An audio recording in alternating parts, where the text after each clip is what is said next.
ಕೋಲಾರ ಜಿಲ್ಲೆ Malur taluk Malur survey number 256/2 ಮತ್ತು 257 survey number ಅಕ್ರಮವಾಗಿ ಈ ಸ್ವತ್ತುಗಳಲ್ಲಿ ರೈಲ್ವೆ ಇಲಾಖೆ ಮತ್ತು PWಗೆ ಸಂಬಂಧಪಟ್ಟ ಸ್ವತ್ತಾಗಿದ್ದು ಇದು 1968-70ರಲ್ಲಿ ಗೆಜೆಟ್ನ ಪ್ರಕಾರ ಇದನ್ನು ರೈಲ್ವೆಗೆ ಮತ್ತು PWಗೆ ಆಸ್ತಿಗೆ ಸಂಬಂಧಪಟ್ಟಂಥ ಆಸ್ತಿ ಅಂತೇಳಿ ಸುಮಾರು ವರ್ಷಗಳಿಂದ ಇದನ್ನು ಮಾಡ್ಕೊಂಡಿದ್ರು.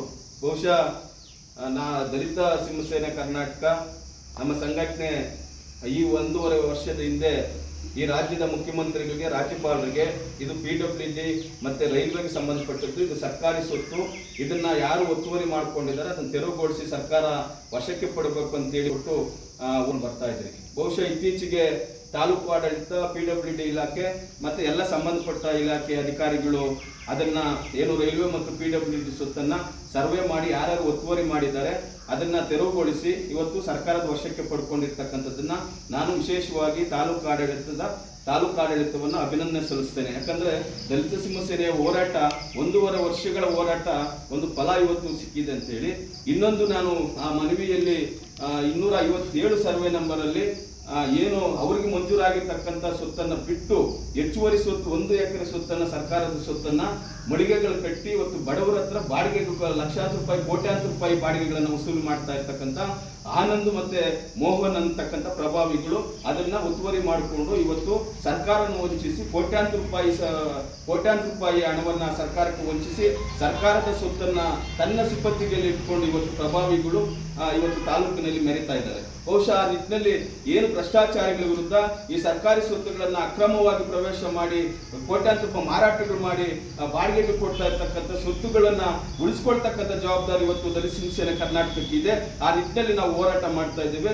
ಈ ಕೂಡಲೇ 257 ಸರ್ವೆ ನಂಬರ್ ಅಲ್ಲಿ ಏನು ಅಕ್ರಮ ಮಳಿಗೆಗಳನ್ನ ಇಷ್ಟೊತ್ತು ಕೂಡ ಯಾರು ಒತ್ತುವರಿ ಮಾಡ್ಕೊಂಡಿದ್ದಾರೆ, ಮಳಿಗೆಗಳಿದ್ದಾವೆ ಅಂತೇಳಿ ಸುಮಾರು 16-20 ಮಳಿಗೆಗಳು ಅಕ್ರಮವಾಗಿ ಸರ್ಕಾರಿ ಸ್ವತ್ತಿನಲ್ಲಿ ಕಟ್ಟಿರ್ತಕ್ಕಂಥದ್ದು.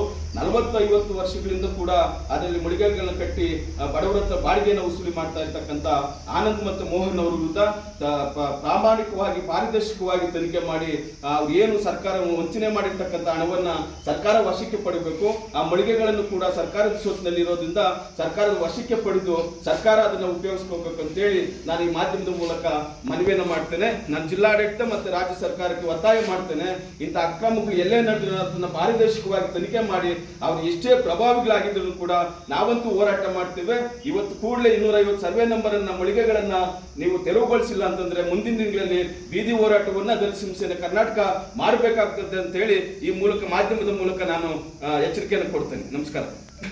256/2 PWD ಮತ್ತು ರೈಲ್ವೆಯಲ್ಲಿ ಏನು ಅಕ್ರಮ ಮಳಿಗೆಗಳು ಕಟ್ಟಿದ್ದಾರೆ ಅದಕ್ಕೆ ನ್ಯಾಯಾಲಯ ಮಳಿಗೆಗಳನ್ನ ತೆರವುಗೊಳಿಸಬಾರ್ದು ಅಂತೇಳಿ ತಾತ್ಕಾಲಿಕ ತಡೆಯನ್ನು ಕೊಟ್ಟಿದೆ.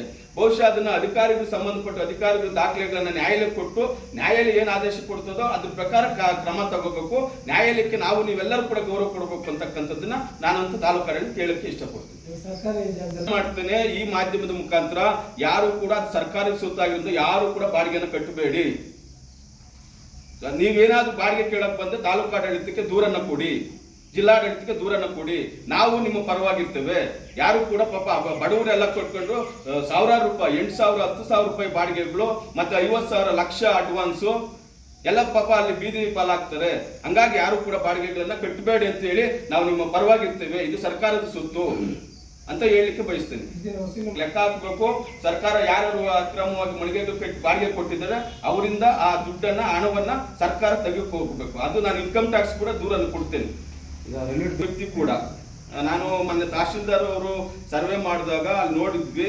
ಅಲ್ಲಿ ಕೂಡ ಮಾಲೀಕ ಅಂತಕ್ಕಂಥ ಒಬ್ಬ ಪ್ರಭಾವಿ ವ್ಯಕ್ತಿ ಆತ್ಮ ಕೂಡ 10-15 ಸಾವಿರ ಬಾಡಿಗೆ ಕೊಟ್ಟು ಚೆಲ್ಲಿಕಲ್ಲು, ಮಣ್ಣು ಕಲ್ಲನ್ನ ಬಡವರ ಹತ್ರ ವಸೂಲಿ ಮಾಡ್ತಕ್ಕಂಥದ್ದು, ಮತ್ತೆ 3 ಲಕ್ಷ 4 ಲಕ್ಷ ಅಡ್ವಾನ್ಸ್ ಅನ್ನ ಪಡ್ಕೊಂಡಿರ್ತಕ್ಕಂಥದ್ದು.